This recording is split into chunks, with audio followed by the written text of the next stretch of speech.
Bienvenue à l'émission Parole vivante. Cette émission vous est apportée par l'Assemblée Shalom Baptiste fondamentale Steve Adelma. Cette émission se propose d'aborder des questions et d'apporter des réponses à ces questions grâce à la parole de Dieu et à nos invités. Nous saluons notre intervenant, Pasteur Maxime Pierre. Bonjour Lydia, une fois de plus, c'est un plaisir pour moi d'être avec toi, de manière que je puisse répondre aux questions que tu me poseras sur le sujet qui a été retenu pour le jour. Nous vivons dans un monde en plein changement. Dans moins de 40 ans, grâce à la révolution informatique, le monde est passé d'une société industrielle à une société de l'information, un village planétaire, un monde interconnecté. Nous assistons aux premiers efforts de vulgarisation de l'intelligence artificielle qui promet de bouleverser le monde tel que nous le connaissons. Est-ce qu'il est possible pour une famille chrétienne d'éduquer ses enfants dans le monde aujourd'hui? En effet, c'est une question que beaucoup de personnes se posent.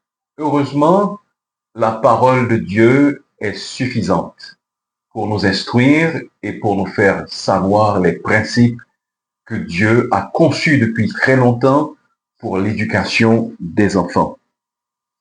Nous pouvons trouver pas mal de passages bibliques qui répondent à ce genre de questions. Et aujourd'hui, nous allons en considérer un que nous considérons véritablement comme un passage clé, à savoir Luc chapitre 2 et le verset 52. Dans ce passage, il nous est dit « Et Jésus croissait en sagesse, en stature et en grâce devant Dieu et devant les hommes. » C'est de ce verset que nous allons nous servir comme schéma ou comme celui qui va nous dicter le schéma que nous allons prendre pour essayer d'instruire les parents pour qu'ils sachent comment élever leurs enfants pour Dieu dans un monde aussi difficile que le nôtre. Et qu'est-ce que cela signifie quand on dit que Jésus croissait en sagesse? Eh bien, cela signifie que Jésus était en train de grandir sur le plan mental, sur le plan intellectuel, il se développait.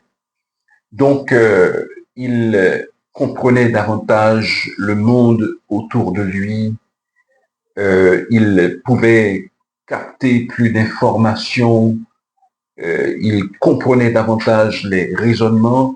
Donc, sur le plan mental, intellectuel, le Seigneur Jésus-Christ était en train de se développer. Et quels conseils donnez-vous pour que les enfants puissent grandir en sagesse? Eh bien, les parents ont pour responsabilité de veiller à cela. Il y a des actions très concrètes que les parents peuvent poser à cet effet.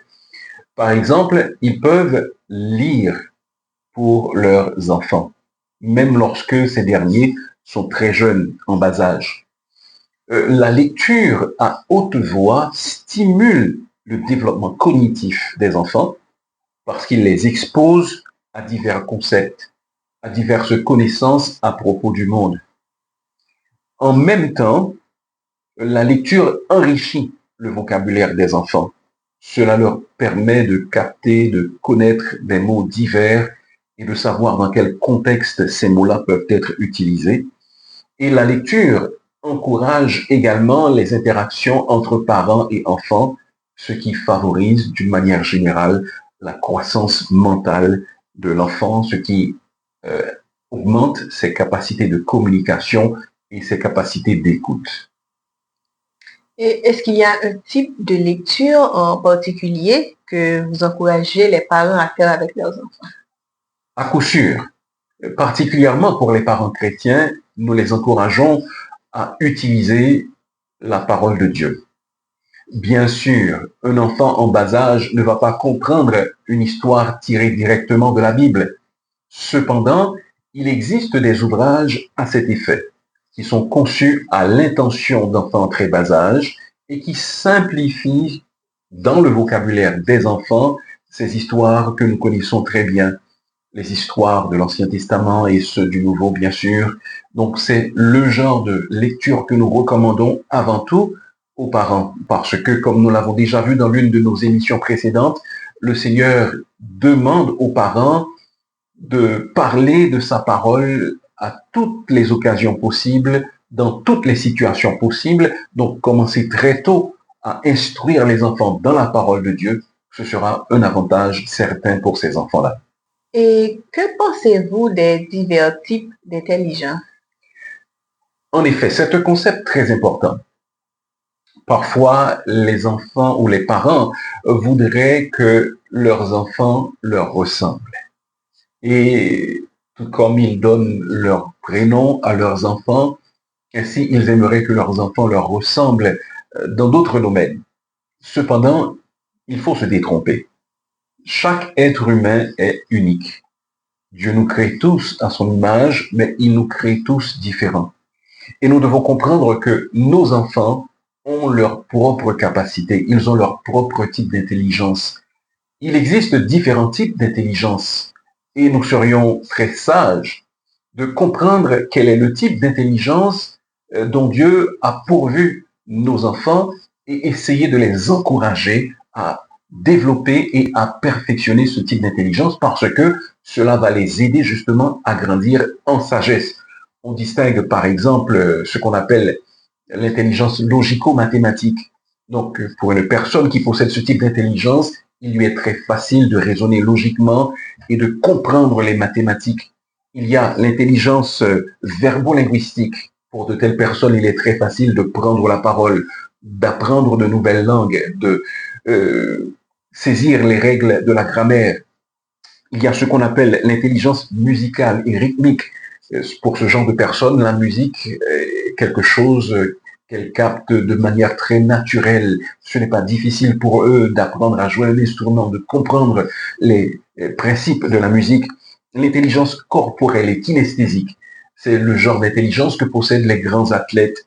Ils manipulent très facilement leur corps et ils comprennent d'une manière innée comment faire des mouvements que d'autres trouvent difficiles. Donc les athlètes, les grands sportifs excellent dans ce genre d'intelligence. Il y a l'intelligence visuelle et spatiale, des gens qui peuvent facilement se repérer dans l'espace. J'ai un ami qui est comme ça. Il peut facilement retrouver son chemin, même quand il n'a pas une carte. Alors que pour moi, c'est très difficile. Et il y a l'intelligence interpersonnelle. Cela signifie qu'il y a des gens qui peuvent facilement se lier d'amitié avec d'autres personnes et ils excellent à cela. Les gens sont attirés vers ce genre de personnes et eux également, elles développent facilement des relations avec les autres. Il y a également ce qu'on appelle l'intelligence intrapersonnelle. C'est la capacité pour quelqu'un de se comprendre, de s'analyser, de faire une introspection et de voir ce qui se passe à l'intérieur d'elle-même et de l'expliquer aux autres et de prendre des actions en conséquence. Donc tout ça, ce sont des types d'intelligence que les parents doivent considérer et que le Seigneur peut avoir donné à leurs enfants. Le passage dit également que Jésus grandissait en stature. Qu'est-ce qu'il faut comprendre là? Eh bien, il faut comprendre par là que Jésus était en train de grandir sur le plan physique. Donc, certainement, il est passé par la puberté, par exemple, et sa stature, sa taille augmentait également, sa voix devenait plus profonde, comme c'est le cas pour les garçons de cet âge, à l'adolescence. Donc, c'est ce que cela signifie. Jésus-Christ grandissait sur le plan physique.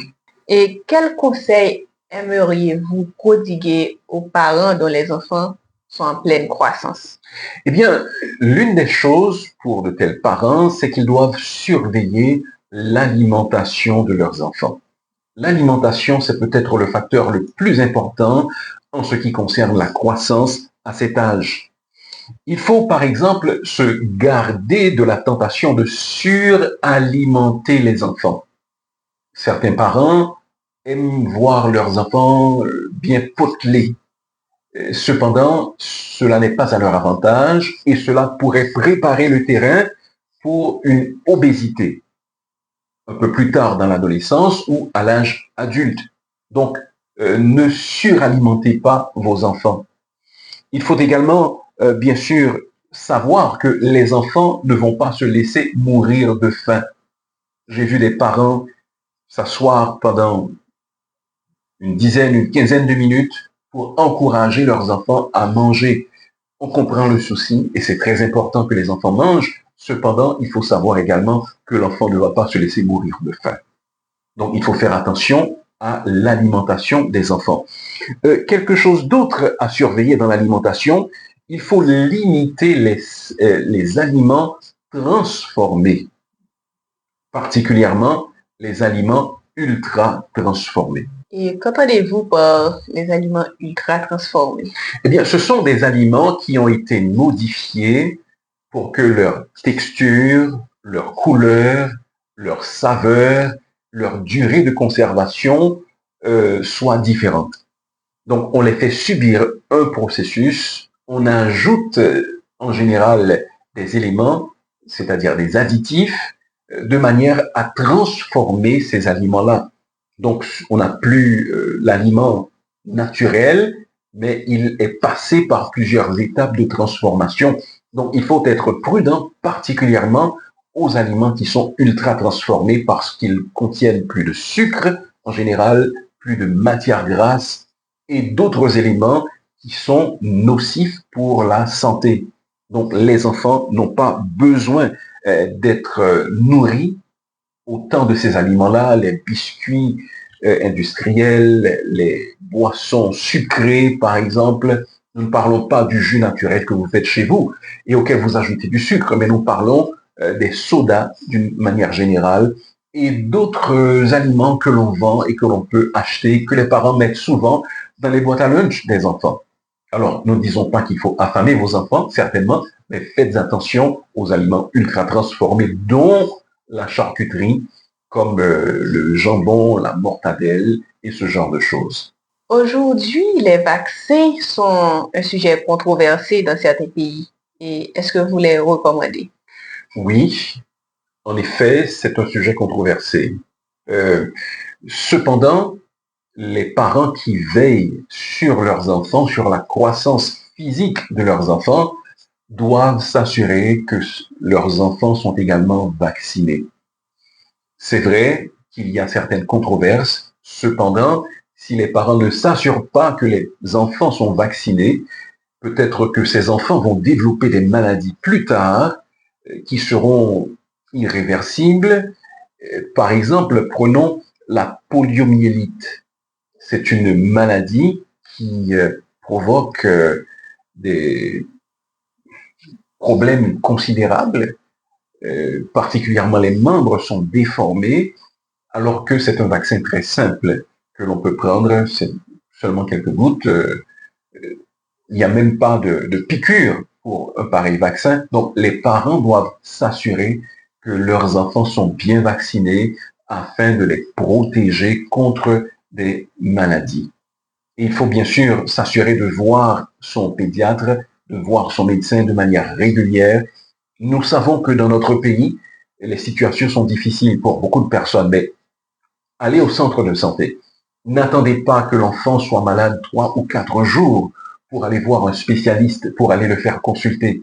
Donc prenez toutes les mesures nécessaires pour pouvoir aider votre enfant et pour pouvoir le protéger. Un autre domaine auquel il faut faire attention lorsque nous parlons de la croissance physique de l'enfant, il s'agit de protéger les enfants, de ne pas les exposer à des situations périlleuses. On connaît par exemple des cas d'enfants qui sont tombés dans des escaliers parce qu'ils étaient dans des trotteuses, on les appelle également trottinettes dans notre pays. Donc c'est quelque chose de très dangereux que de mettre l'enfant dans une trottinette et de le laisser seul, parce que s'il tombe dans un escalier, ça peut provoquer des accidents graves. Il faut garder à distance des enfants les médicaments, parce qu'ils voient papa et maman prendre les médicaments et eux, ils vont faire la même chose. Il faut les garder à distance du feu, parce qu'ils voient cette belle couleur jaune et ils veulent s'en approcher et toucher. Et ils peuvent s'approcher également, lorsqu'ils voient le ventilateur qui tourne, ça fait une belle image et ils veulent toucher. Donc il faut tenir les enfants à distance de ces dangers-là. Donc, c'est une responsabilité des parents que de veiller à la croissance physique de leurs enfants en prenant de telles mesures. Une dernière, c'est celle de s'assurer que les enfants ne peuvent pas facilement avoir accès à une piscine, surtout si cette piscine n'est pas surveillée, parce que cela peut provoquer la mort même de l'enfant. Il existe en effet plusieurs cas où des enfants sont morts à cause de piscines non surveillées. Quel autre conseil prodiguez-vous? Eh bien, il faut s'assurer que vos enfants sont protégés d'abus physiques et d'abus sexuels également. Malheureusement, c'est la situation que nous vivons dans le monde déchu où nous sommes. Et les statistiques montrent que souvent ce sont les proches des parents et des enfants qui sont ceux qui perpètrent contre ces enfants les abus physiques et surtout les abus sexuels. Donc faites attention à qui vous faites confiance, parce que vous êtes, en tant que parent, responsable du bien-être physique de votre enfant et de son développement intégral. Merci, Pasteur Pierre, pour les réponses que vous avez apportées à nos questions. Et le moment est venu de prendre congé de vous. Est-ce que vous avez un dernier mot pour la fin? Eh bien, c'était une joie d'être encore une fois avec vous et nous espérons que vous reviendrez pour la deuxième partie de ce sujet que nous abordons aujourd'hui. Encore une fois, merci de nous avoir accordé votre attention et nous vous disons à la prochaine et que Dieu vous bénisse. Nous espérons vous revoir à la plus prochaine émission de Paroles vivantes.